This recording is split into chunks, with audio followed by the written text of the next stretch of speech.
Bueno, listo. Vamos a empezar con la bondad y la benignidad. Para ustedes, ¿qué es bondad? ¿Qué es benignidad? Primero empecemos con la bondad. ¿Qué entendemos nosotros o qué sabemos de ese atributo llamado bondad, de esa virtud llamada bondad? Que obviamente es de Dios y obviamente se comunica al hombre por el Espíritu Santo, pero ¿qué entendemos nosotros? ¿Qué concepto tenemos? Si previamente hemos estudiado ese concepto, alguna vez nos hemos inquietado por ese concepto, yo creo que yo digo, hermano Iván, que bondad es una persona bondadosa, dadivosa, creo yo, dadivosa, colaboradora, pues hasta ahí creo yo. Bueno,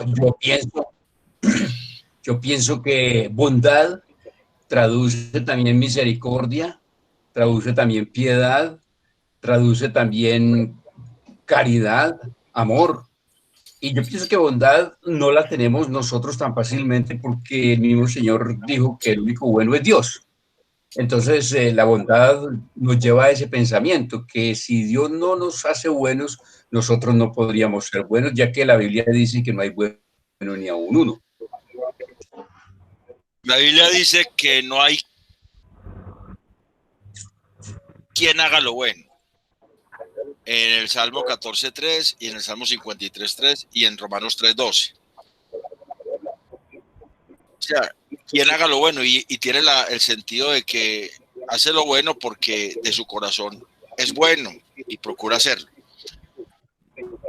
Quizás a veces no estudiamos mucho el atributo de la bondad por una cosa que dijo el hermano Nectalí, y es que nosotros siempre estamos convencidos de que el único bueno es Dios. Entonces decimos, bueno, entonces, ¿para qué estudiar la bondad realmente?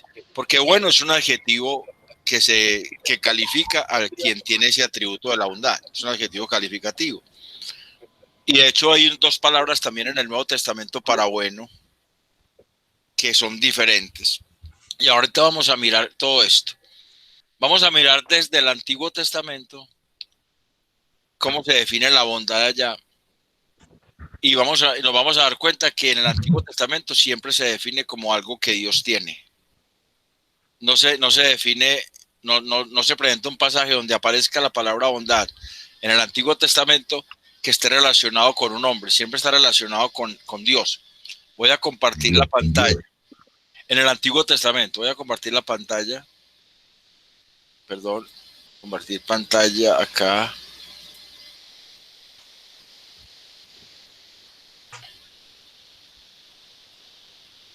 Vamos mirando ahí. Se me salió.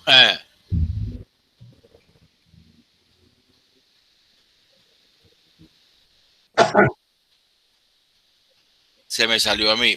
Voy a dejar de compartir y voy a volver a compartir. Se me fue del Zoom, se salió. Ahí ve, me pasa eso acá con Meet. Ahora sí. ¿Quién está entrando? Yo, es que con el computador tenía muy lenta la conexión. Hernando, que fue por un tinto. Celular más bien. Bueno, entonces ahora sí vamos a volver a compartir porque cuando alguien vaya a entrar, a mí me suena y aquí no me deja dar entrada si estoy compartiendo. Entonces, vamos a compartir.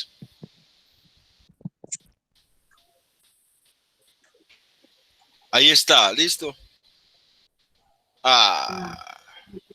Que se ve muy chiquita la letra. Por eso, sí, es que se me fue. Es que cuando la quiero aumentar se me va, no sé por qué. Espérate un momentico a ver que la compartamos bien. Vamos a aumentar la letra un poquito.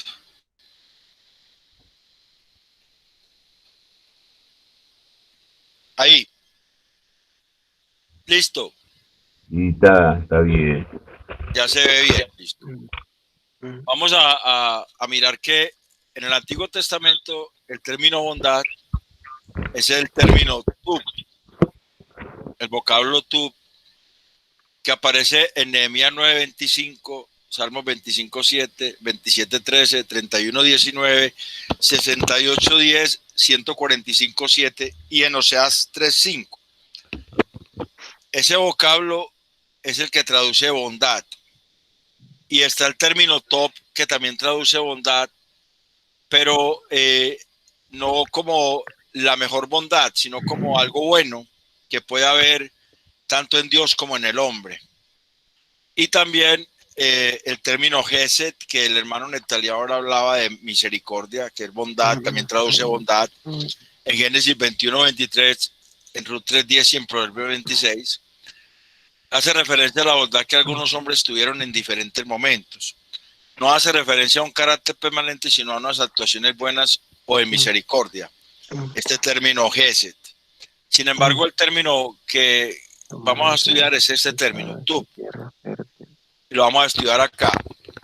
En Nehemías 9:25, si alguien puede ir buscando las citas, Nehemías 9:25, Salmo 25:7, vamos a buscarla entre todos. Sí, dice en 9:25 dice, y tomaron ciudades fortificadas y tierras fértiles, y heredaron casas llenas de todo bien, cisternas hechas, viñas y olivares, y muchos árboles frutales. Comieron, se saciaron y se deleitaron en tu gran bondad. O sea que ahí lo muestra como la bondad, como la causa para que ellos pudieran haber tenido esas cosas, que obviamente vienen por la obediencia a Dios. En Deuteronomio 6, del 10 al 11, allá se dice que eso mismo que dice Nehemías está allá cuando dice Dios exhortaciones a la obediencia, habla de eso, de que si el pueblo obedece, entonces Dios le va a dar viñas que no plantó, casas que no edificó, tierra que no es de él, etc. Nehemías está diciendo, mire que tenemos esto por causa de tu bondad. O sea, la bondad como causa para los beneficios de Dios a un pueblo obediente. Listo. En el Salmo 25:7. Salmo 25:7 dice así: de los pecados de mi juventud y de mis rebeliones no te acuerdes. Conforme a tu misericordia, acuérdate de mí por tu bondad, oh Jehová. O sea que el salmista en el 25:7 está diciendo que la bondad es una causa por la cual Dios perdona los pecados. O sea, Dios borra las rebeliones. Parecía también a la misericordia. Salmo 27:13. Dice así, hubiera yo desmayado si no creyere que veré la bondad de Jehová en la tierra de los vivientes. Entonces ahí es la causa para no desmayar en la vida. O sea, es como una cosa que me mantiene, el ver esa bondad mantiene al salmista con la esperanza de seguir viviendo, porque él va a ver siempre en la vida esa bondad de Dios. O sea, que va a estar presente en su vida. Salmo 31:19.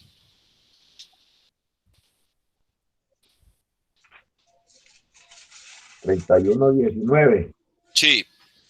Dice así, cuán grande es tu bondad que has guardado para los que te temen, que has mostrado a los que esperan en ti, delante de los hijos de los hombres. O sea que es algo que causa admiración en el salmista. Él dice que es muy grande esa bondad para los que esperan en él, para los que le temen, y dice cuán grande es. Ahí hay una admiración. Mire que hay un signo de exclamación, de admiración. Salmo 68:10.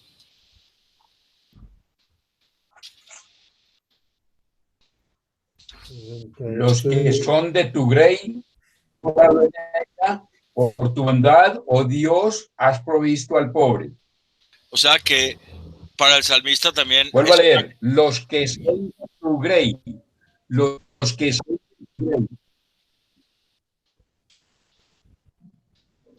Sí, hermano, los que son de tu grey. Se le fue el audio. Los que son de tu grey, por tu bondad, oh Dios, has provisto al pobre. O sea que para el salmista la bondad de Dios es la causa por la cual él provee al pobre, o sea, él da provisión al pobre. Listo. Estamos viendo para poder definir, y todo está en la bondad de Dios, no está hablando de la bondad de ningún hombre. Salmo 145:7. Salmo 145:7 dice así: Proclamarán la memoria de tu inmensa bondad y cantarán tu justicia. O sea que para el salmista también es causa de alabar a Dios su bondad. La bondad de Dios debe causar alabanza a Dios por su bondad. Amén. Y Oseas 3:5 ya es un texto más Amén. tardío porque Oseas es posterior. Háblame, dime. Oseas 3:5. ¿Quién dijo Oseas? Nadie. Nadie quiere decir Oseas, no lo encontraron, listo. Nadie lo leo. Dígalo. Oseas 3:5 dice así: Después devolverán los hijos de Israel y buscarán a Jehová su Dios y a David su rey, y temerán a Jehová y a su bondad en el fin de los días. O sea que está diciendo que la bondad causa temor de Dios. Pero está hablando de David. Y ya cuando Oseas escribe esto, pues David ya realmente no está por ahí existiendo, ya murió. Se está refiriendo más al descendiente de David, al Cristo, ¿cierto?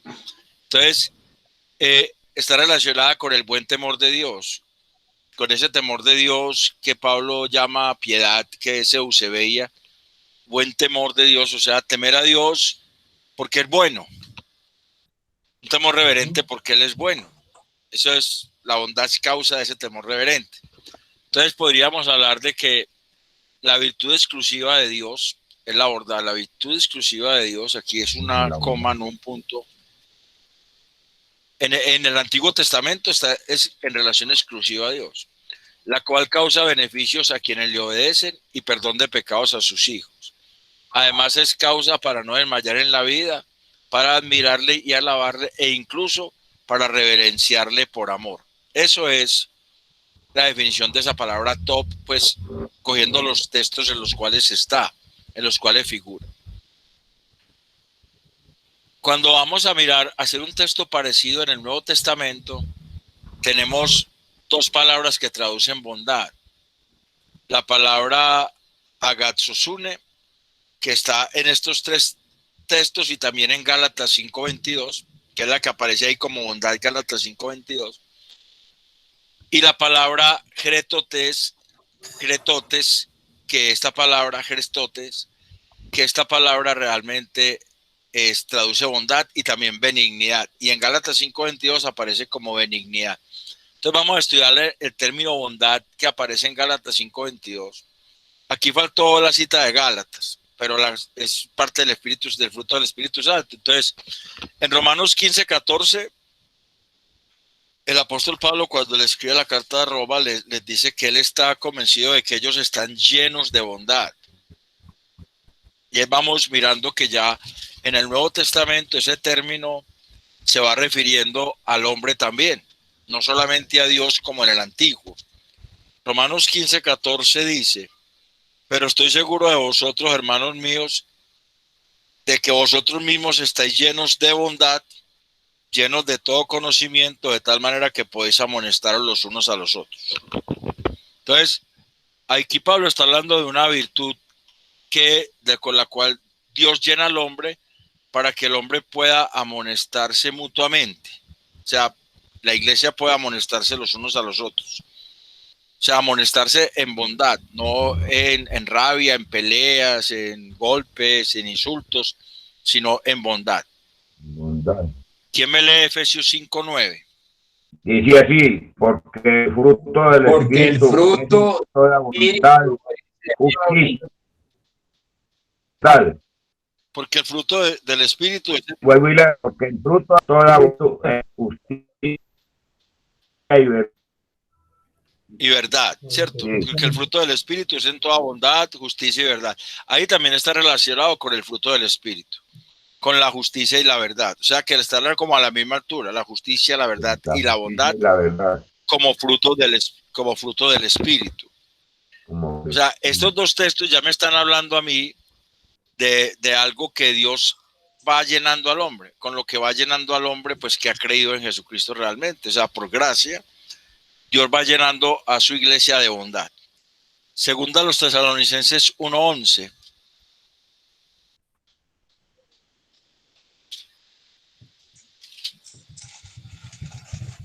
Dios nos ha llamado a ser su pueblo y nosotros le pedimos. Segunda Tesalonicenses 1:11.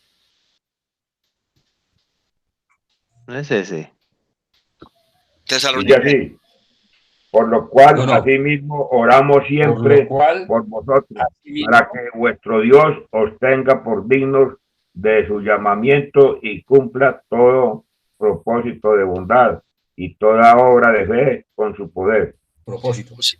Sí, Con propósito de su Dios. O sea, poder. está relacionado con el propósito de Dios en el llamamiento Seguimos orando. para toda obra de fe. O sea, Nos ayude para que alguien está por allá entrando.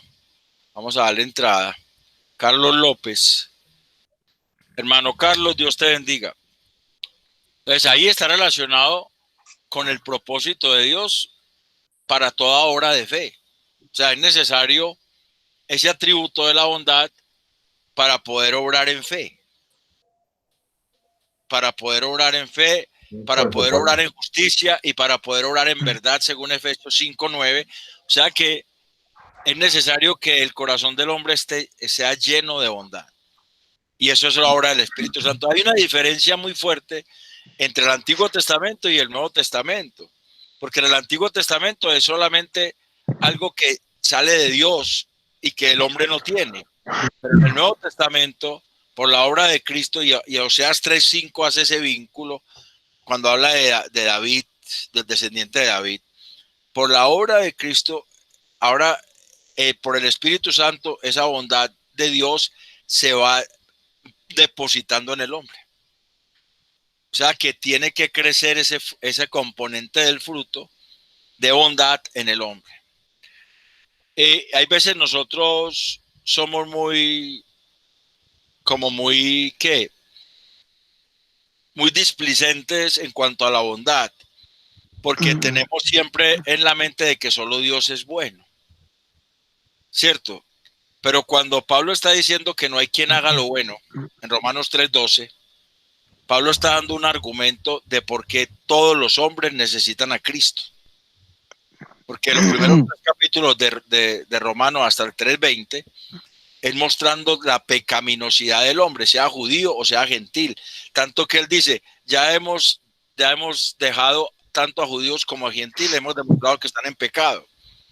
O sea, cuando él dice no hay quien haga lo bueno, retoma el Salmo 14:3 y el Salmo 53:3, hablando de eso. Realmente en el propósito de Dios todo el mundo se descarrió, se salió de ese propósito. Pero cuando Cristo viene y restaura las cosas, ya el asunto es diferente y nos lo están mostrando estos textos en el Nuevo Testamento. Incluso hay un texto en el Nuevo Testamento que habla de que hay un hombre bueno. Ahora lo vamos a ver. De que hay un hombre bueno allá. Allá dice, porque era varón bueno, dice allá. Ahora vamos a mirar ese texto. Perfecto. Porque es que hay veces somos muy laxos y muy Sansón. relajados con eso. Y es importante que ese atributo de bondad realmente se forme en nosotros, porque es necesario en el propósito de Dios. Es necesario en el propósito de Dios para las obras de fe, o sea, para orar en fe. Para orar en justicia es necesario que ese atributo se forme, la bondad en el corazón. Cuéntame. Porque no podemos escudarnos en que como ese es un atributo exclusivo, digámoslo así, de Dios, pero que también es inculcado a nosotros cuando recibimos al Señor, de que entonces como el único bueno es Dios, entonces pues yo me abandono a mi suerte y no quiero hacer lo que es bueno delante de Dios, ¿cierto? Porque el Señor dice también por allá en Proverbios que el que sabe hacer lo bueno y no lo hace le es contado como pecado. Es decir, que Santiago 4:17 es esa cita, Santiago 4:17. Santiago 4:17. Entonces no podemos escudarnos en que es que la palabra dice que no hay bueno ninguno, sino nosotros la bondad que tenemos la recibimos de Cristo y tenemos la oportunidad de empezar a vivirla y a ejercerla ahora que estamos acá. Es que no hay ninguna contradicción en la Biblia porque cuando Pablo dice en Romanos 3:12, Pablo está citando Salmo 14.3 y 53.3, y está diciendo que no hay ni uno que haga lo bueno, o sea, que todos nos descarriamos, todos. Y cuando él lo está citando en Romanos 3, él está llevando un argumento para demostrar que tanto los judíos como los gentiles están bajo pecado y que por lo tanto necesitan la justificación por la fe. Entonces dice eso para apoyar su argumento. Pero cuando ya viene Cristo y hace su obra y el Espíritu Santo llega y entra en el corazón del hombre, empieza a producir, en esa imagen de Dios empieza a producir bondad en el corazón. Porque es precisamente restaurar la imagen de Dios que había sido dañada por el pecado. Entonces, se restaura y ese atributo es necesario. Efesios 5:9 dice que es en justicia y en verdad. O sea, para poder andar en verdad y en justicia es necesario la bondad. Están a la misma altura, según Efesios 5:9.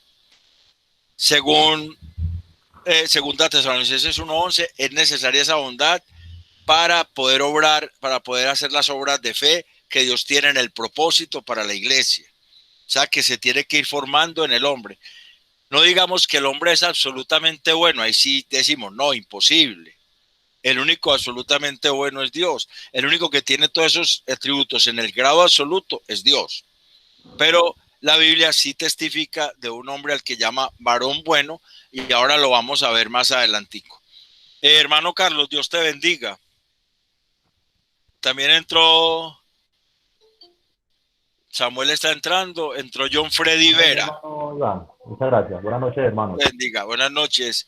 John Freddy, bienvenido, Dios te bendiga. Samuel también, Dios te guarde, Samuel. Estamos hablando de la bondad de Dios. Vamos a resumir que en el Antiguo Testamento los textos que aparece la palabra tup, que es la palabra bondad, se refieren a algo exclusivo de Dios. Exclusivo de Dios. En el Nuevo Testamento ya aparece el término agatsosune, que aparece en 4 versículos: Romanos 15:14, Gálatas 5:22, Efesios 5:9 y segunda a los Tesalonicenses 1:11. Y en esos versículos ya se ve que eso que era exclusivo de Dios en el Antiguo Testamento, por la obra de Cristo y por el Espíritu Santo, se empieza a formar en la iglesia, en el corazón del creyente. La bondad necesaria para poder andar en el propósito de Dios, para poder obrar en justicia, en fe, y para poder nosotros amonestarnos mutuamente. Porque una cosa es que nosotros nos amonestemos a la brava y otra cosa que nos amonestemos en bondad. Es diferente. Y nosotros necesitamos los unos de los otros, porque cuando la iglesia se cuida así, ya lo hemos dicho, nosotros nos cuidamos es los unos amonestándonos a los otros sabiamente, en bondad, con mansedumbre. Son atributos necesarios para que la iglesia crezca también. Entonces, vamos a seguir compartiendo ya la palabra benignidad, porque la palabra bondad queda claro. Ahora más adelante, como son tan parecidas, entonces al final hacemos una distinción entre las dos que necesitamos hacerla.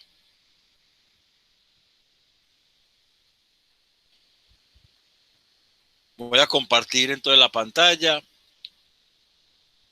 Bueno, la palabra que se refiere al hombre bueno ahí es otra palabra. La misma palabra. Ahorita vamos a llegar allá, Iván, tranquilo. Ok. Es la misma palabra, es la palabra agatzos, que es la palabra bueno. Bondad es agatzosune y el adjetivo es agatzos. Entonces la definición según esto que hemos hecho acá es una virtud recibida de Dios relacionada con la verdad y la justicia, por la cual nosotros somos aptos para amonestarnos mutuamente. Además, necesaria para cumplir las obras de fe en el propósito de Dios. Vamos a estudiar el término benignidad. Lo vamos a hacer más desde el Nuevo Testamento, porque en el Antiguo Testamento está el término aná, que se utiliza en el segundo libro de Samuel 22:36 y en el Salmo 18:35, que verdaderamente es la misma cita. Verdaderamente es la misma cita 2 veces. Si uno puede ir a segundo libro de Samuel 22:36, y si alguien lo quiere buscar, por favor lo busca y nos lo lee.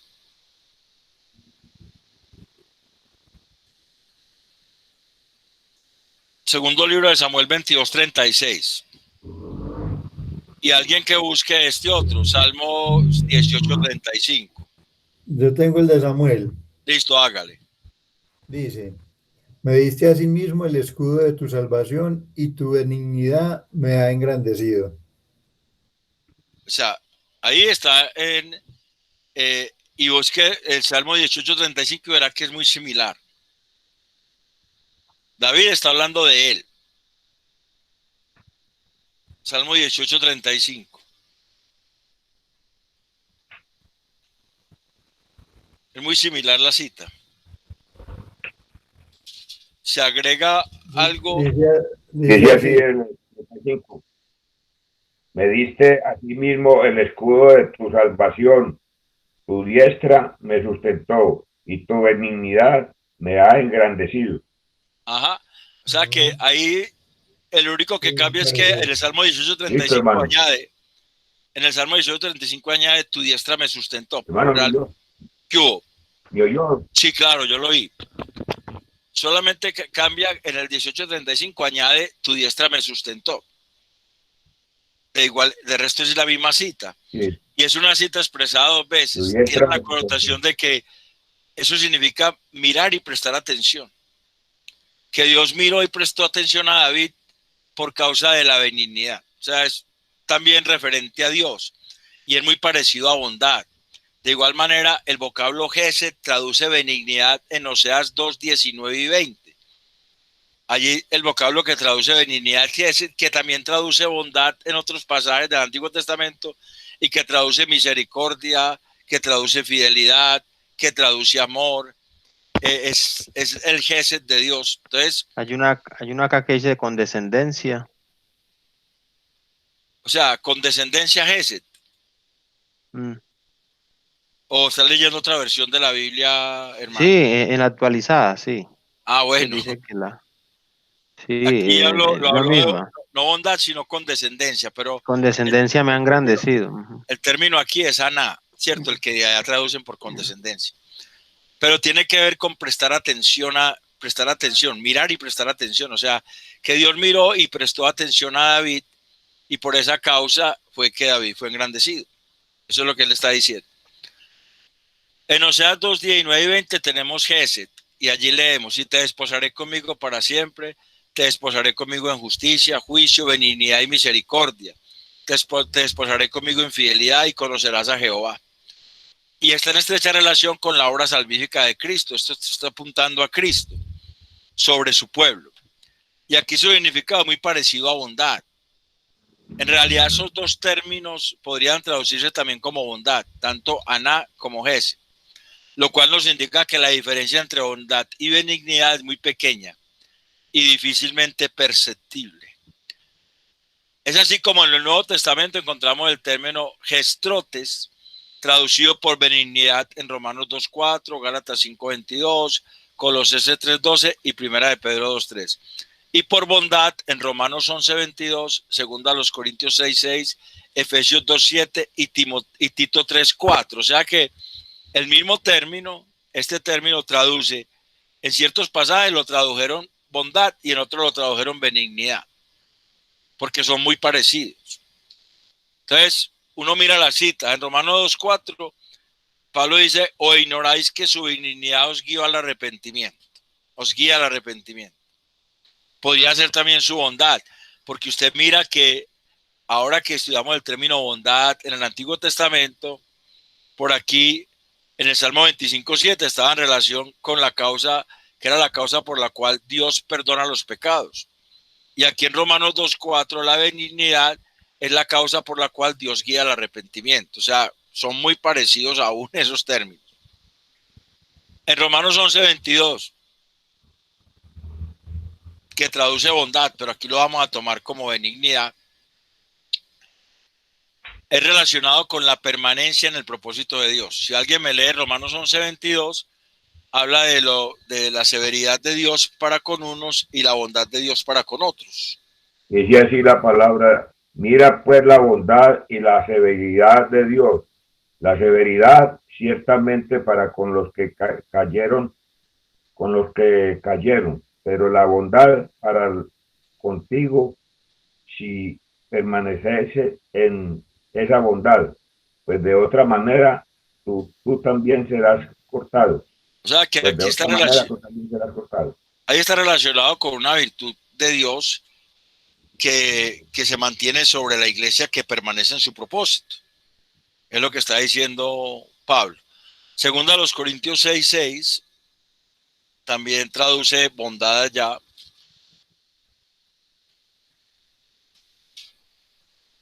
Dice, en pureza, en ciencia, en longanimidad, en bondad, en el Espíritu Santo, en amor sincero, en palabra de verdad. Él viene hablando de un montón de virtudes que Dios le ha dado a él para mantenerse en el ministerio. Entonces está relacionado con unas virtudes de Dios necesarias para el ministerio. En Gálatas 5:22, pues componente del fruto del Espíritu Santo. En Efesios 2:7 se relaciona con las riquezas de la gracia de Dios. Allá también aparece la palabra bondad. En Efesios 2:7. Si ustedes están viendo la cita, las pueden ir buscando. 2:7 les digo, para mostrar en los siglos venideros las abundantes gracias en su bondad para con nosotros en Cristo Jesús. O sea, ya se relaciona con que en su bondad él muestra sus abundantes riquezas de gracia. O sea, es porque es como la causa por la cual Dios muestra sobre la iglesia esa gracia, por su bondad. Colosenses 3:12.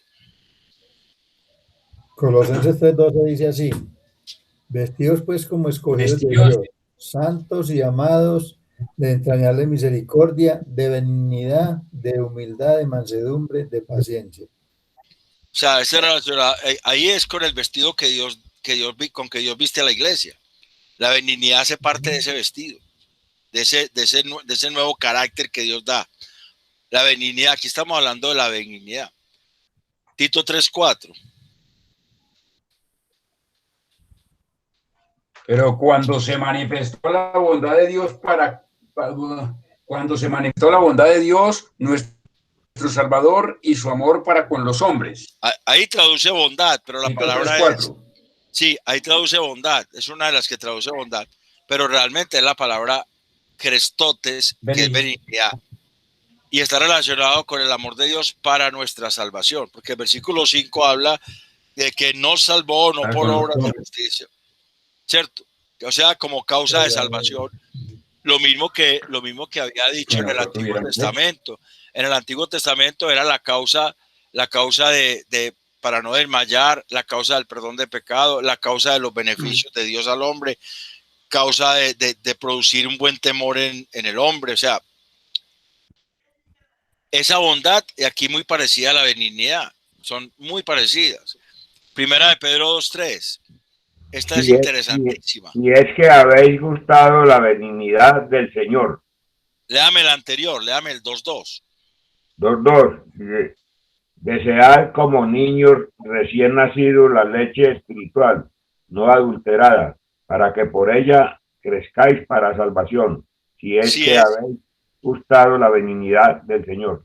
O sea que la benignidad del Señor, el haber recibido esa benignidad del Señor, es la causa para desear la palabra de Dios genuina como un alimento para crecer en la salvación. Amén. Entonces uno puede unir esas definiciones y decir que la virtud de Dios es la virtud de Dios manifestada a la iglesia para salvación, al guiarla al arrepentimiento, desarrollada por el Espíritu Santo para llegar a la iglesia a permanecer en el propósito de Dios, y al llevarla a desear la palabra genuina de Dios Amén. como su alimento necesario para crecer en la salvación. Uno ve que esos dos términos son muy parecidos. Cuando uno está hablando de bondad y de benignidad, uno ve que son términos muy parecidos. Es tanto que hay que ir a la definición etimológica para poder entender la diferencia realmente. Cuando uno va a la definición etimológica de benignidad, ahí se da cuenta cuál es la diferencia entre bondad y benignidad. Y vamos a mirarla, vamos a compartirla para que la miremos.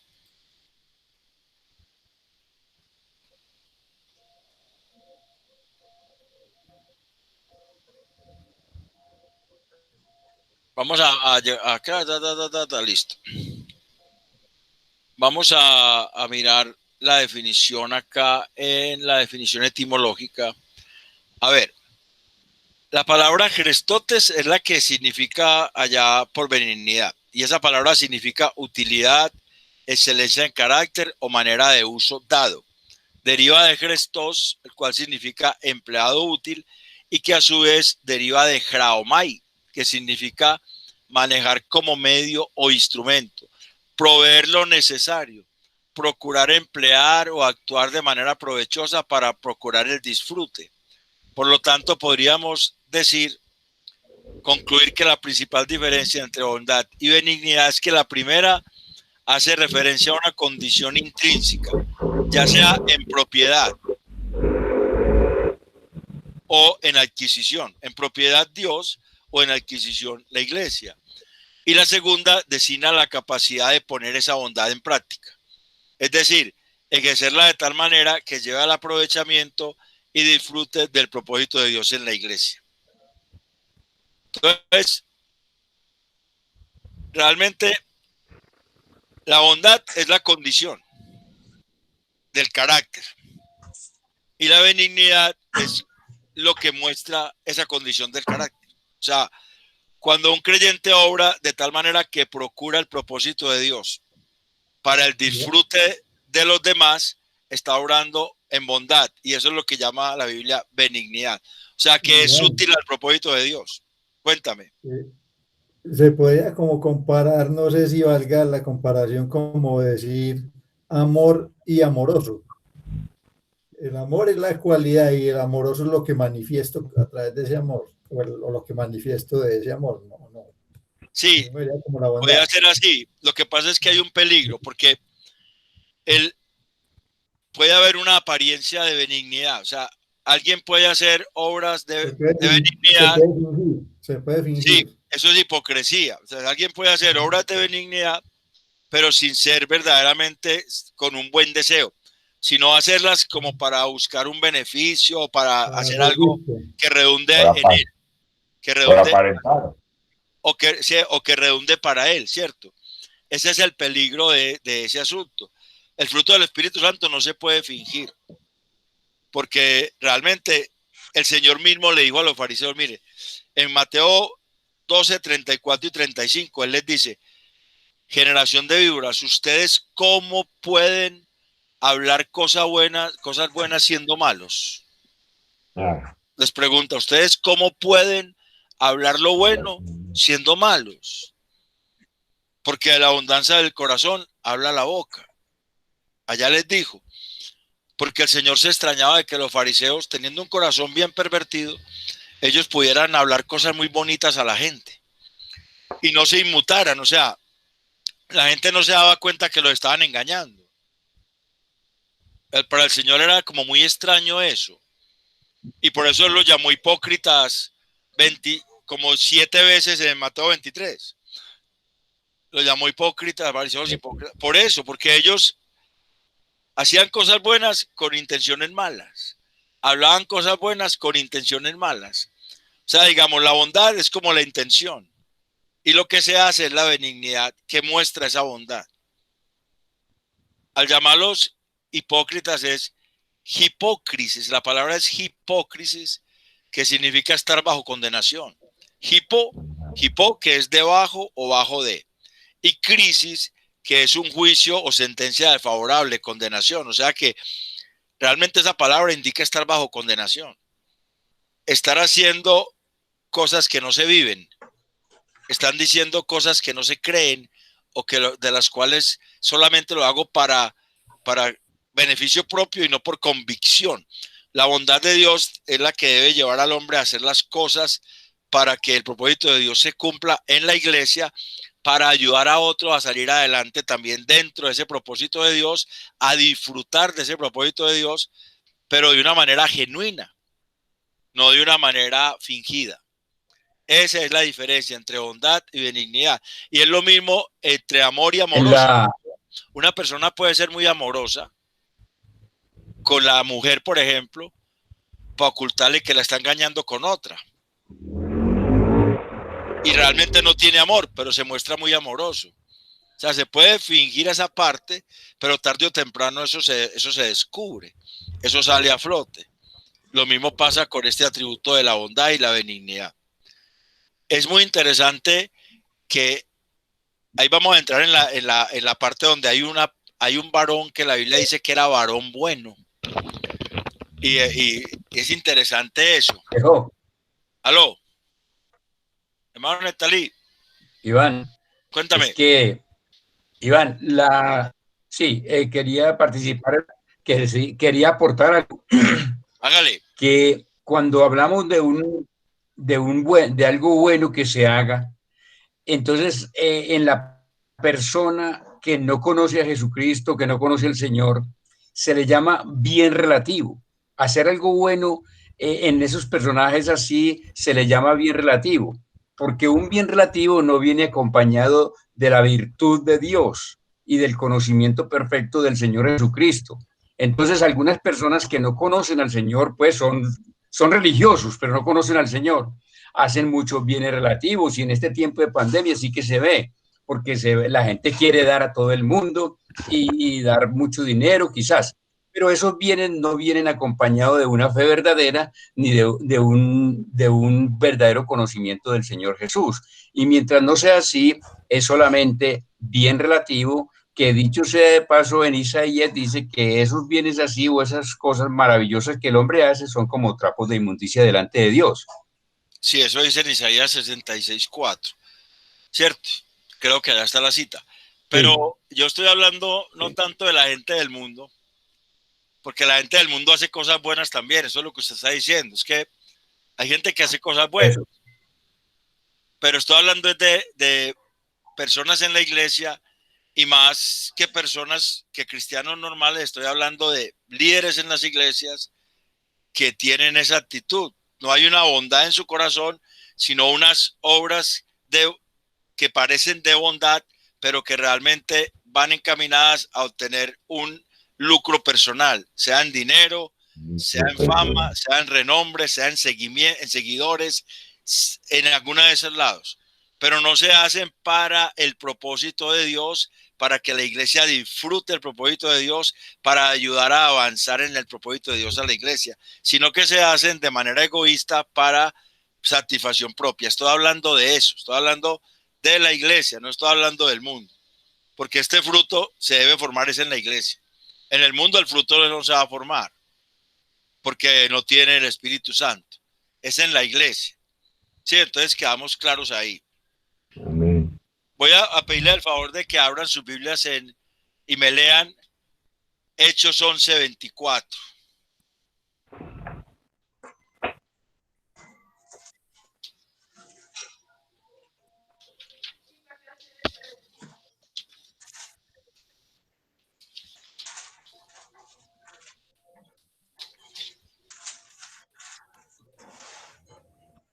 Hechos 11:24 dice de esta manera. Solamente, porque era varón bueno, porque era varón bueno y lleno del Espíritu Santo y de fe, y una gran multitud fue agregada al Señor. Listo. Hechos 11:24. Hechos 11:24. Solamente de versículo. Ahorita lo metemos en todo el paquete de la perícopa, pero por ahora ese versículo está hablando de Bernabé. Bernabé. La Biblia está testificando que Bernabé era varón bueno. Y la palabra que aparece allá no es la palabra gretotes, sino la palabra agatzos, la misma que se le atribuye a Dios, la misma que el Señor Jesucristo le dijo al joven rico cuando le dijo maestro bueno. Es la misma palabra, la que aparece ahí como bueno. Vamos a mirar por qué Bernabé alcanza de testimonio que la escritura dé sobre él, que la escritura diga de él que él era un varón bueno. O sea, él dice que era lleno del Espíritu Santo, o sea que esa bondad de él tenía que ver con la llenura del Espíritu Santo. Dios lo fue llenando de bondad de tal manera que ya su corazón era un corazón inclinado siempre a lo bueno, ¿cierto? Por eso lo llama bueno. Y de fe, Pero mire el contexto en el que está. Usted mira antecitos al principio que empieza la perícopa ahí en Hechos 11, 21 creo, o 20, que es donde empieza la perícopa. Usted mira ahí y usted ve que eso se desarrolla en Antioquía. 19. Hechos 11, 19. Usted ve que después de la persecución de Esteban, la iglesia los expatriados salieron, los judíos salieron de allá y se fueron a hablarle no más a judíos. Dice ahí que ellos empezaron a hablarle a los judíos. Pero hubo unos de Chipre que le hablaron a unos griegos de Antioquía y empezó a crecer la iglesia en Antioquía. Y cuando la iglesia en Antioquía empezó a crecer, llegó la noticia de ese crecimiento a Jerusalén, a los apóstoles. Entonces los apóstoles mandaron a Bernabé. Ellos le dijeron, mire, allá en Antioquía hay un movimiento grande, hay una iglesia que está creciendo. Vaya usted y mire a ver cómo está la cosa. Cuando él llegó, él lo primero que vio fue la gloria de Dios. Usted ve el versículo 23. Cuando él llegó, él vio la gloria de Dios. Y ahí mismo les dijo a los que estaban allá, los animó a que siguieran adelante en el propósito de Dios, firmes en la fe. Eso fue lo que él hizo, o sea, y eran griegos. Bernabé era judío, era un levita de Chipre. Dice que vio fue la gracia de Dios, Iván. Vio la gracia de Dios, listo, vio la gracia de Dios, o sea, vio cómo Dios había derramado gracia en esa iglesia. A pesar de que ellos no eran judíos, y los que salieron expatriados, le fueron a hablar a los judíos. O sea, ellos consideraban que solamente los judíos necesitaban oír ese mensaje, que los otros no eran dignos. Pero unos les hablaron a unos griegos, creció la iglesia, llamaron a Bernabé, los apóstoles lo mandaron. Él fue, y él cuando llegó, él no dijo, uy, esto aquí es como una recocha, usted así no es como en la palabra del Señor, tenemos que hacer de otra manera. Él lo que hizo fue animarlos a seguir adelante. Si se da cuenta, él no empezó a criticar eso que había en Antioquía, sino que los animó a seguir adelante y a mantenerse en ese propósito. Obviamente, él iba a instruirlos también. Él iba a instruirlos, o sea, y nos da ejemplo a nosotros, cuando nosotros nos encontramos, digamos, un grupo de personas que hablan de Cristo. Nosotros lo primero que pensamos es si la doctrina sí es correcta o no. No pensamos que esas personas verdaderamente han recibido la gracia de Dios, aunque tengan una doctrina extraña. Podemos ser nosotros quienes los podemos ir encaminando verdaderamente en la escritura. Bernabé hizo eso. Y además de hacer eso, ¿sabe qué hizo? ¿Qué dice el versículo 25? Que él se fue para Tarso y trajo a Pablo que estaba allá. O sea, él vio que había un hombre por allá que no estaba haciendo ministerio, que tenía mucho que dar para la iglesia y dijo, no, yo voy y lo traigo. Y lo fue y lo trajo. Y es en Antioquía donde se hace el primer viaje misionero de Pablo. De Antioquía de Siria, que es esa Antioquía que hay, sale el primer viaje misionero de Pablo. En Hechos 13, cuando el Espíritu Santo dice, sepáreme a Pablo y a Bernabé para la obra que yo les he encomendado. Y empieza el primer viaje misionero. Fue en Antioquía precisamente donde se les llamó por primera vez cristianos a los seguidores de Cristo. Ahí está, Hechos 11:26. Fue allá donde por primera vez se llamó cristianos. La palabra cristiano se originó allá. Bernabé no solo mostró esa bondad con esa benignidad, esas obras son obras de benignidad. Está mostrando que su corazón es bueno, que quiere que el propósito de Dios se desarrolle, que quiere que la gente crezca en el evangelio. Y por eso él dice, yo conozco a alguien que está por allá en Tarso.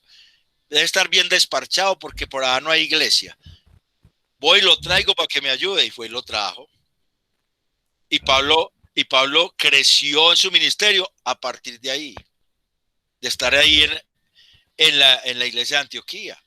De ahí creció su ministerio misionero. También lo impulsó a él al ministerio. Bernabé ya era el que le había dicho a Pablo, lo había llevado a los apóstoles. Cuando Pablo vino de allá de Damasco. ¿Ustedes se acuerdan en Hechos 9? Que Pablo viene de Damasco y él se quiere unir con la iglesia y todo el mundo le tiene miedo en Jerusalén y le huyen. En Hechos 9:27 dice que Bernabé lo trajo a los apóstoles. Él fue el que lo trajo y le dijo a los apóstoles, mire, este ya es uno de nosotros. Ese hombre viejo que perseguía a la iglesia, este ya no es, este ya es de nosotros. Y lo involucró con la iglesia. Es más, Bernabé fue el primero que regaló su heredad y la puso a los pies de los apóstoles, y por eso fue que Ananías y Zafira quisieron hacer lo mismo. Bernabé fue el primero que lo hizo, eso está en Hechos 4, 36 y 37. O sea que era un hombre que actuaba sin egoísmos. Él no tenía egoísmo, él era una persona que quería que el propósito de Dios se desarrollara. Y la Biblia lo llama bueno, varón bueno, agatzos. O sea, no le dice kalos, sino agatzos, que es bueno en su interior. Obviamente porque él fue lleno de bondad por el Espíritu Santo. Por eso le estoy diciendo que nosotros hay veces nos quedamos con el concepto del Antiguo Testamento, que donde solamente la bondad era algo para Dios nomás, pero en el Nuevo Testamento el fruto del Espíritu Santo tiene que equipar a la iglesia de bondad. Tiene que equiparla de bondad para que sus obras sean benignas, sean obras que verdaderamente muestren esa bondad sin hipocresías. Ese es el asunto acá. Bernabé es un ejemplo de que la Biblia da testimonio de que era bueno. No hay en ningún otro. Yo no puedo encontrar ningún otro que dijera eso. Pero con ese no era superhumano. Ese era como nosotros, de carne y hueso. Hombre pecador, malvado, depravado, hasta que Cristo vino a su vida. Que es lo que nosotros necesitamos entender. Cuando Cristo viene a nuestra vida, Él cambia la vida y la cambia desde adentro. Desde adentro. O sea, el fruto del Espíritu Santo es la obra de la salvación de Cristo para santificación de la iglesia, y esa bondad se tiene que formar en el creyente. Hay veces nosotros somos muy laxos, vuelvo y lo digo, y somos muy despreocupados y decimos, no, es que solamente Dios es bueno. Y no sabemos Romanos 3:12, es que no hay ni uno solo que haga lo bueno. Es más, hasta le cambiamos el texto. Decimos que no hay ni uno bueno. Allá lo que dice es que no hay ninguno que haga lo bueno. Entonces, entramos a una pregunta. ¿Por qué el Señor Jesucristo, cuando el joven rico le dijo maestro bueno, por qué él le contestó de esa manera? Le contestó de esa manera porque él dice, ¿por qué me llamas bueno? Uno solo es bueno, Dios. O sea que ese texto y el texto de Hechos 11:24 parecieran estar en contradicción, porque allá dice que Bernabé era varón bueno. Pareciera que se contradijeran esos dos textos. Por eso quiero que miremos bien el texto del joven rico, pero lo miremos en Mateo. Mateo 19, del 16 al 22. Porque Mateo da un detalle que no lo da ni Lucas ni Marcos. Mateo 19, del 16 al 22. El encuentro de Jesús con el joven rico. Lo podemos mirar. Yo lo voy a compartir enseguida, pero vamos mirando. Lo vamos buscando. ¿Lo leo o qué? Sí, léelo, por favor, Hernando. Entonces vino uno y le dijo, Maestro bueno, ¿qué bien haré para tener la vida eterna? Él le dijo, ¿por qué me llamas bueno? Ninguno hay bueno sino uno, Dios. Mas si quieres entrar en la vida, guarda los mandamientos. Le dijo, ¿cuáles? Y Jesús le dijo, no matarás, no adulterarás, no hurtarás, no darás falso testimonio, honra a tu padre y a tu madre, y amarás a tu prójimo como a ti mismo. El joven le dijo, todo esto lo he guardado desde mi juventud. ¿Qué más me falta? Jesús le dijo, si quieres ser perfecto, anda, vende lo que tienes y dalo a los pobres y tendrás tesoro en el cielo, y ven y sígueme. Listo. Hasta ahí. Ya. Ahí está bien. Listo. Míralo, mira el detalle que hay. Él le dice, maestro bueno, ¿qué bien haré? Ese detalle no lo tiene ni Marcos ni Lucas. En Marcos y Lucas dice, ¿qué haré? Pero Mateo dice, ¿qué bien haré? Y esa palabra es la misma palabra que traduce bueno cuando le dice maestro bueno, o sea, agatzos. ¿Qué cosa buena, pero absolutamente buena, yo tengo que hacer para entrar a la vida eterna? Cuando el Señor le dice que ¿por qué me llamas bueno? Solamente uno es bueno, es Dios. Lo que le está diciendo es, mira joven rico, mira. El único que merece entrar a la vida eterna por las obras buenas que hace es Dios. Porque es el único lo suficientemente bueno para hacer esas obras para entrar a la vida eterna. Es lo que le está diciendo. Y le hubiera dicho, y eso es lo que yo vine a hacer. Porque eso fue lo que hizo Jesús. No para ganar la vida eterna y no para ganársela para usted. Le hubiera dicho así. Lo que le está diciendo es, mire, ese bien que usted quiere hacer, que es un bien absoluto, bueno para ganar la vida eterna, el único que puede hacer eso por mérito propio es Dios. Por eso está la respuesta, el único bueno es Dios. O sea, el único que tiene la suficiente bondad en su ser para ganar la vida eterna por las obras es Dios. Le faltó decirle, eso fue lo que yo vine a hacer. Pero él no quiso decirle eso. Porque algunos dicen, no, es que entonces Jesucristo dijo que no era Dios, porque mire que está diciendo que el único, y que por qué le llamó bueno a él. No, él lo que estaba era diciéndole al joven rico, invitándolo a seguirlo a él, diciéndole que por sus obras buenas nunca ningún ser humano, solamente Dios podía merecer la vida eterna por sus obras buenas. Ese es el asunto acá. No hay ninguna contradicción porque Bernabé tampoco podía tener las obras, por sus obras buenas, la vida eterna, aunque era bueno. No hay ninguna contradicción, sino que el Señor está poniendo las cosas claras al joven que cree que con una buena obra, y como era rico, me imagino que estaba pensando en que, Señor, le voy a dar a algo que lo haga sentir muy bien, alguna comodidad le hago para que entonces yo pueda entrar a la vida eterna. Porque las obras buenas que él pensaba las enfocaba siempre en el dinero, el joven rico. De hecho, él se pone muy triste cuando el Señor le dice que vaya y venda todo lo que tiene y lo dé a los pobres, y que lo siga, y que se haga tesoro en el cielo. Él se pone muy triste. Ahora podía hablar mucho del joven rico, pero me interesa mucho hablar es la parte de por qué el Señor le dice que bueno no es sino Dios. O sea, el único bueno para alcanzar la vida eterna por las obras es Dios. Ya. Ningún hombre puede alcanzar la vida eterna por las obras buenas que haga. Le está tumbando ese argumento. De hecho, eso fue lo que Jesús hizo. Él hizo toda la obra de su vida, fueron obras buenas, cumplió toda la ley y ganó la vida eterna, no para él, sino para nosotros. Para los que creemos. Eso fue lo que él hizo. Entonces, ese es el asunto acá. Bueno, le dijo maestro bueno, o sea, que hizo el énfasis es en bueno, no en maestro. Porque otra cosa es que le dice, oiga, buen maestro.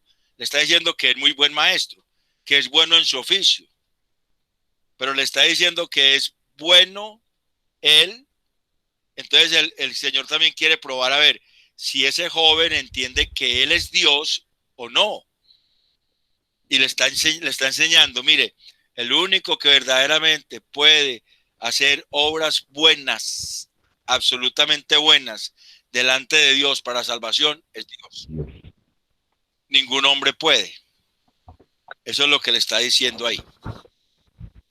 Y eso es interesante porque nosotros tenemos que presentar defensa con argumentos ante todo aquel que nos pregunte la razón de nuestra esperanza. y usted se encuentra con gente que no cree en Dios ni nada y le dice, mire que es que Jesucristo no era Dios, porque él le contestó, ¿por qué me llamas bueno si bueno no es sino Dios? Y usted puede confundir. Lo que le está diciendo el Señor es que esas obras que él piensa hacer, qué bien haré, no lo puede hacer él para alcanzar la vida eterna, sino solamente Dios podría hacerlas. De hecho, es lo que Cristo hizo. Y hay otra parte en la escritura. Le estoy compartiendo, ¿no? No. Yo les comparto el texto. No, hermano, no aparece.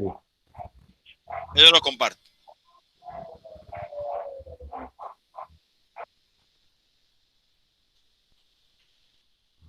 Ahí está el bosquejo, vea.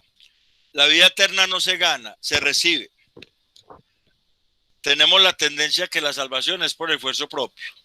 Sin embargo, solo Dios es bueno en su esencia propia, para merecer entrar a la vida eterna por cumplir la ley. Sin embargo, nuestro esfuerzo nunca será suficiente. Siempre nos faltará algo o alguien. El joven rico dice, ¿qué me falta? Cuando el Señor le dice que cumpla la ley, le dice, ya la cumplí desde la juventud. Le dice, ¿qué más me falta?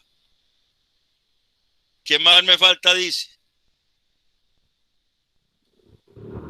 O sea que él, a pesar de haber cumplido la ley según él, todavía necesitaba algo. O sea que eso nos enseña también que la persona que quiere ganar la salvación por obra, siempre le estará haciendo falta una obra.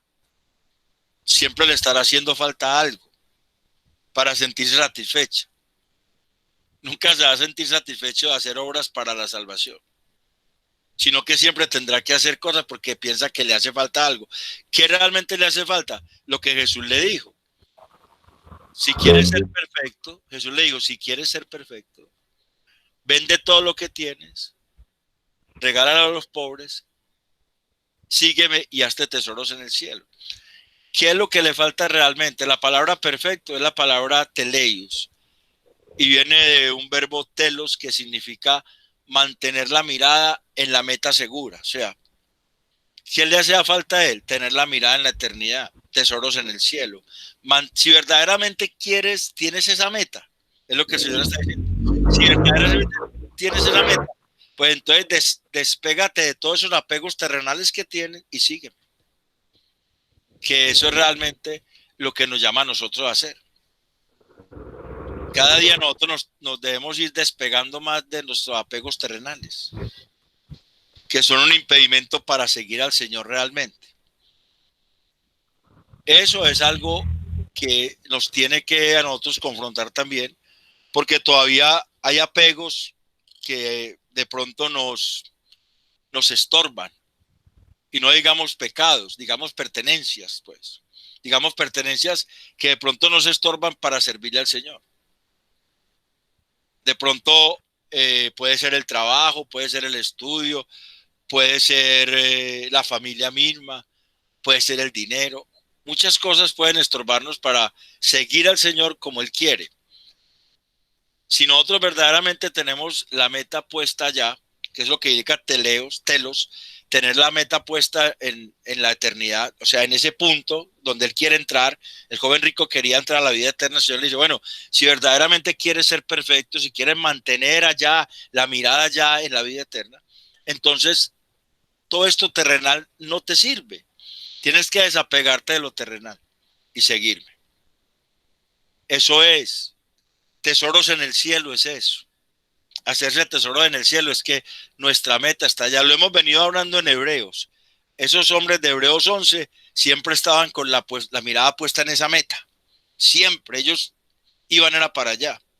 Y así es como el Señor quiere que nosotros vamos para allá. Pero hay cosas que nos frenan, que debemos aprender de esa respuesta que le dio al joven rico, porque el joven rico se entristeció. Se puso muy triste y se fue. Ni siquiera se quedó ahí con el Señor, ni le dijo, Señor, es que no soy capaz, ayúdame, por favor, dame fuerzas. No, se fue, porque tenía muchas posesiones. Y por eso el Señor le dice a los apóstoles les dijo que lo que era imposible para el hombre, para Dios es posible. Ahí mismo está. Ahí mismo, si usted sigue Mateo 19, ahí mismo está. En el versículo, yo les comparto, ahí está en el versículo 30 creo que es. El Señor sigue hablando de eso y les dice a ellos, porque ellos le dicen, bueno, entonces ¿quién puede ser salvo? 27. Ellos le dicen, bueno, y entonces ¿quién puede ser salvo? Le dicen ellos. Mire, yo léalo, hermano. 26. Dice eso, y mirándolos Jesús les dijo, para los hombres esto es imposible, mas para Dios todo es posible. Exacto. Eso corrobora que la salvación es de Dios y nosotros lo sabemos. Y gloria a Dios por eso. Pero la eternidad, el seguir a Jesús exige desprendimiento. Exige desprendernos de cosas que nos impiden seguirlo. Y esa es una de las cosas que el Espíritu Santo va haciendo en el corazón cuando va formando el fruto de la bondad. Porque va transformando ese corazón pecaminoso en un corazón conforme al corazón de Dios. Un corazón que se va amoldando más al corazón de Dios cada día. Entonces cada vez va siendo un poquito menos malo y un poquito más bueno. Y en esa llenura debe ser alguien que pueda tener la meta hacia allá, y si es el propósito de Dios, es hacia allá. El propósito de Dios no realmente es acá, es que nosotros lleguemos a la eternidad. Y no solamente cada uno, sino todos. Y todos los que han conocido a Cristo. Y todos los hermanitos que hay que están empezando en la iglesia. O sea, cómo nosotros vamos a mostrar la benignidad, o sea, la bondad por nuestras obras de benignidad en relación con esas personas que todavía tienen muchas, como quien dice, muchos resabios que no quieren dejar cosas. ¿Cómo hacemos nosotros para que ellos, para mostrarles a ellos que es necesario que esas cosas las vayan soltando? Que es necesario enseñándoles la palabra, orando por ellos, hablando con ellos, amonestándolos en bondad. Todo eso es necesario. Y eso lo hacemos porque queremos que ellos crezcan. Queremos que ellos crezcan, ¿no? El amor no busca lo suyo, el amor no es egoísta. Acuérdense que nosotros lo vimos cuando vimos el amor en 1 Corintios 13, que él no busca lo suyo. Él busca lo de los demás. Y esa es la humillación de Cristo. En Filipenses 2, cuando Pablo dice que cada uno mira al otro como superior a sí mismo, en Filipenses 2:3, entonces empieza a decir, haya pues en ustedes el mismo sentir que hubo en Cristo Jesús, el cual no estimó el ser igual a Dios como cosa que aferrarse, sino que se despojó a sí mismo. O sea, él miró que nosotros éramos más importantes para él que él mismo. Y eso es bondad. Y esa obra es obra de benignidad. Por eso habla de que tu benignidad os guía al arrepentimiento en Romanos 2:4. Y por eso decía el salmista ya en el Salmo 27:13 que por la bondad Dios le perdonará los pecados por su bondad. O sea, esos atributos, bondad y benignidad, deben llevarnos a nosotros precisamente a procurar siempre que las personas que conocemos, que conocen a Cristo, vayan avanzando en la vida cristiana, no se estanquen, sino que avancen, crezcan. Lo podemos hacer cada uno desde los dones y los ministerios que Dios les dio. Cada uno lo podemos hacer. Todo lo podemos hacer. Pero tenemos que pedirle al Señor que nos llene de bondad, que nos llene de amor, que nos llene de todo ese fruto. Y hay una parte más tremenda que es ministerial, y es cuando el mismo Señor dijo, ego y mi jócalos poimen. Cuando él dijo, yo soy el buen pastor, en Juan 10, 11 y 14. Cuando él dijo, yo soy el buen pastor, él no dijo, yo soy el pastor bueno. O sea, el pastor que soy bueno en esencia, no. Él utilizó la palabra kalos. Él no utilizó la palabra agatzos, sino kalos, que significa bueno en su oficio. Entonces él dijo, yo como pastor soy bueno. Y como pastor que soy bueno, doy la vida por las ovejas. O sea que puso un umbral muy alto y una responsabilidad muy alta para que sea llamado al pastorado. Y es darse a las ovejas. Ver a las ovejas como más importantes que él mismo. Hasta dar su vida. El Señor literalmente lo hizo. Y él está hablando de kalos, no de agatzos. Si él hubiera dicho ego eimi ho agatzos oimen, tranquilamente diríamos, no, es que el único que es bueno en esencia es él, el único pastor bueno es él. Pero estamos hablando de bueno en su oficio, kalos poimen. Entonces, y está diciendo que el buen pastor, el kalos poimen, da su vida por las ovejas, o sea, se debe a las ovejas. Y por eso es que Pablo, en la primera carta a los Corintios, capítulo 7, él empezó a hablar allá desde el versículo 26, creo que es. Primera carta a los Corintios 7, cuando él dice, los casados tendrán aflicción y yo se las quisiera evitar. Él está hablando de algo que es en el 7, 27 al 29 y 32 al 33. Él está hablando de algo que tiene que ver con el ministerio, o sea, que los casados no pueden dedicarse como él quisiera, o sea, como lo hizo el mismo Pablo, al ministerio, porque tienen que tener cuidado de sus esposas y de sus familias, mientras que el soltero sí puede, porque no tiene esa aflicción de la carne que le produce el querer estar trabajando en el ministerio y no poder porque tiene que estar trabajando para su familia. Es lo que está allá Pablo diciendo. Por eso es que él dice eso, por la exigencia que el ministerio trae. Hemos perdido mucho el norte, la iglesia en general, en cuanto a la iglesia bíblica realmente. Se ha perdido mucho el norte. Hoy encontramos muchos pastores que son administradores y no realmente personas que procuran que los creyentes crezcan y se desarrollen sus vidas en el Señor y se alcance el propósito de la iglesia para todos. Encontramos muchos administradores hoy y muchas veces las iglesias han confundido eso. Y me parece a mí que en estos tiempos en que podemos estudiar la palabra, nos podríamos centrar mucho en mirar realmente el ministerio que implica el ministerio. Porque aquí, por ejemplo, Hernando está en el ministerio de evangelismo. Yo estoy en el ministerio de la enseñanza. Varios estamos participando en ministerios. ¿Qué implica eso para nosotros? Si yo tengo que preparar una clase, pero es que yo me voy a poner a ver televisión mejor y después eso salga como salga, eso no es así.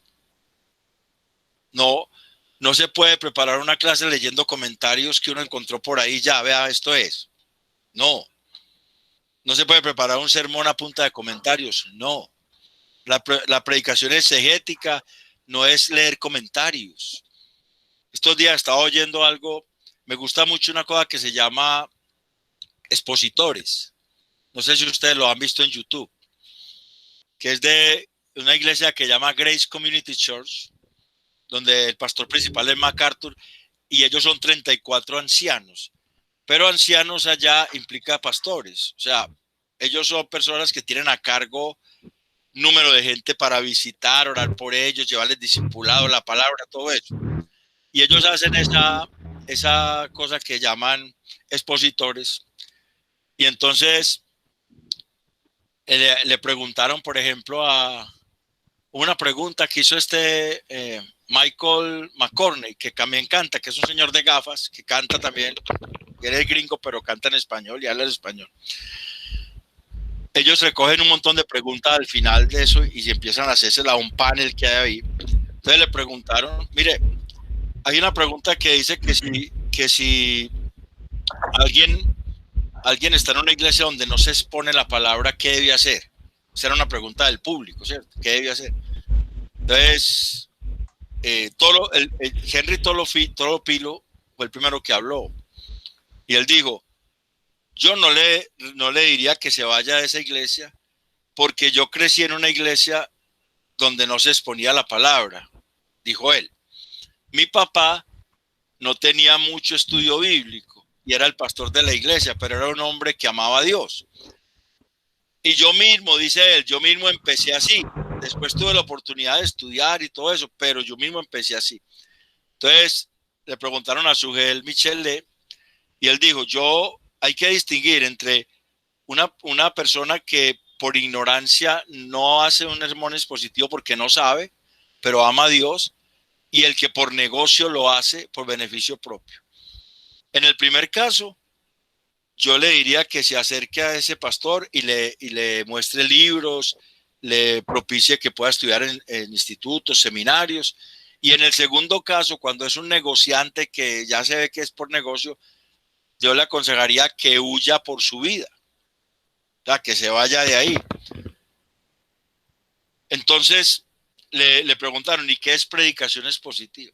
Y ahí fue donde se empezaron a hablar y hablar. Y él dijo, es que hay hermanos que salen del seminario y empiezan a predicar un sermón y entonces son leyendo el comentario de aquel, lo que dijo aquel, lo que dijo aquel, lo que dijo aquel. Entonces decía Sugel, la predicación expositiva no es leer comentarios. La predicación expositiva es ir al texto, estudiar el texto y extraer del texto lo que el texto dice, que primeramente me hable a mí y ya después le habla a la congregación.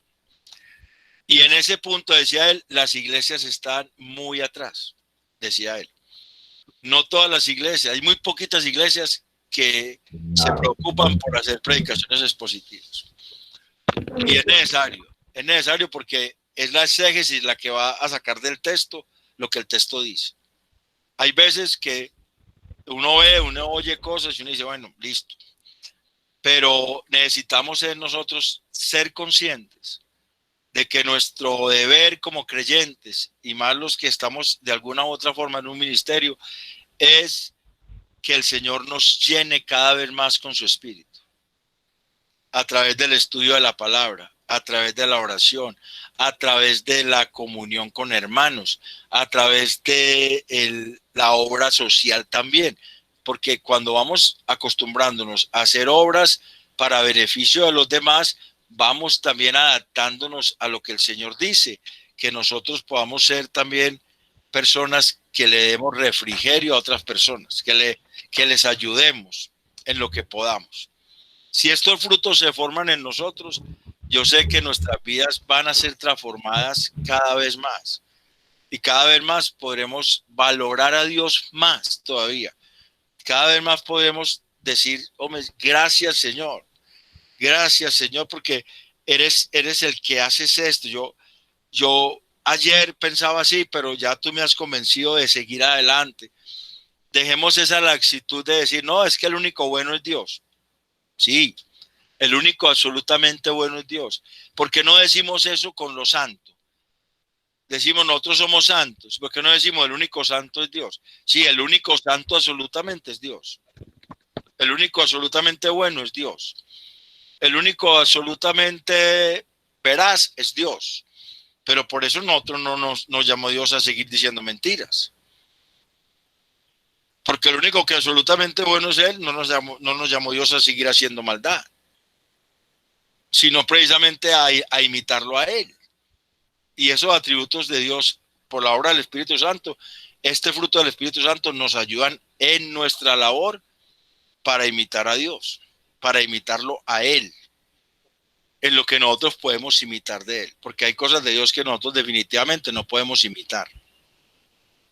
Pero su carácter, estamos hablando de su carácter, de su manera de ser. ¿Cómo entonces nosotros podríamos presentarnos ante el Señor y decirle, Señor, es que tú sabes que el único bueno eres tú? Entonces la muerte tuya no me sirvió mucho. Yo solamente creí y ya, y tú me llevaste y aquí estoy. Pues sería como triste no ver la transformación de la vida. y no procurar verla en las personas que están a nuestro alrededor.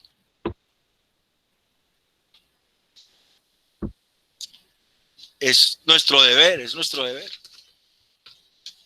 El Señor nos llamó fue a eso, a que seamos agentes transformadores del mundo. Empezando por la familia, por la iglesia, por el mundo. Algunos como Hernando, que tiene carga por el evangelismo, él se enfoca más en la gente de afuera. Pero, por ejemplo, en los que enseñamos, nos enfocamos más en la gente de adentro, en la iglesia.